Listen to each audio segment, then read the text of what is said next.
All right, we're going to talk now a little bit about GitHub. So GitHub is arguably the largest web-based Git repository hosting service. So its purpose is to allow you to create and maintain repositories on their website, and then allows you to perform all Git-related operations. And one of the great things you can do is integrate your local repository with a GitHub repository. But before we go into the technical details, let's take a quick tour of the GitHub website. So it's available at www.github.com.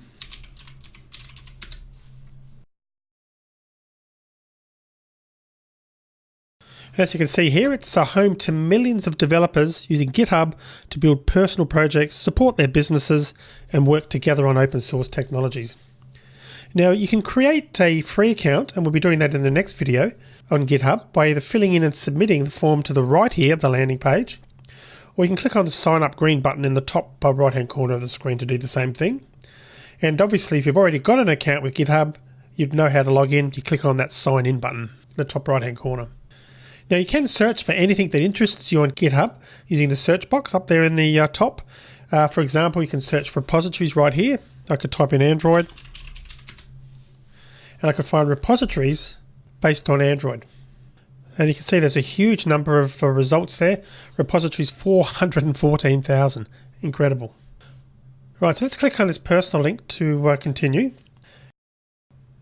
Now, when you want to have a personal repository for yourself, this page provides some useful information. And you can scroll down and sort of read up on that.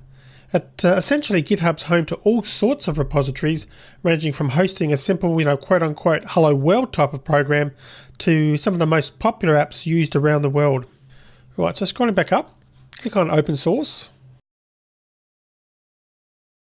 Now, GitHub's not only home to millions of individual developers, but also thousands of communities involving literally millions of developers who are then collaborating together using open source projects of all kinds. So this particular page provides really valuable information relating to this. And you can find out more about some of the open source projects, and basically helps you make a decision, I guess, to join up with GitHub. And in addition, they've also got a business capability. So we click on business. It's also heavily used from a corporate and business world sense, ranging from small startups to large conglomerates. So in other words, it's just not for hosting public repositories, you can also host private ones as well. And you can even host them on your servers, as you can see here, if you take advantage of an enterprise trial. All right, so let's click on the Explore button. And this page provides information on the various repositories hosted in GitHub in a nicely sort of categorized manner. And you can see what repositories are trending, as well as a collection of integration tools that can be used with GitHub. Quite an interesting page to check out if you've got some time. All right, over to the pricing page. And you can see here that GitHub's free to use for public and open source projects. Work together using unlimited private repositories with a paid plan. So it depends on what you want to do. If you're quite happy for any code that you upload to GitHub to be publicly available, you certainly don't have to pay anything. But even if you do decide to make it personal, you can see here the fee here for building your own projects is only $7, and that allows you to use unlimited private repositories. And then if you get to the stage of being an organization, it's $9 per user per month. And you can see there they've got a special with 5 users for $25. So it really does depend what you're trying to do, whether you're looking to use it for yourself, which a lot of people are, or whether you whether you need private or public access, so on and so forth. So based on those decisions, you can decide whether to pay money or whether to use the free account. All right.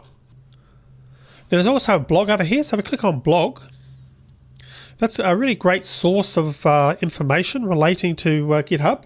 It's you can follow along to stay up to date with development activities going on and around GitHub. And finally, this support link. Well, GitHub's actually got a very extensive support system, including DMCA, which is copyright claims, and great help pages to help foster the developer community around the world. Okay, so that's GitHub. So let's end this video here. In the next video, what we're going to do is we're going to sign up with GitHub, create an account, and then ultimately we're going to start using it to be able to start uploading some of our code from our local repository to GitHub. So see you in the next video.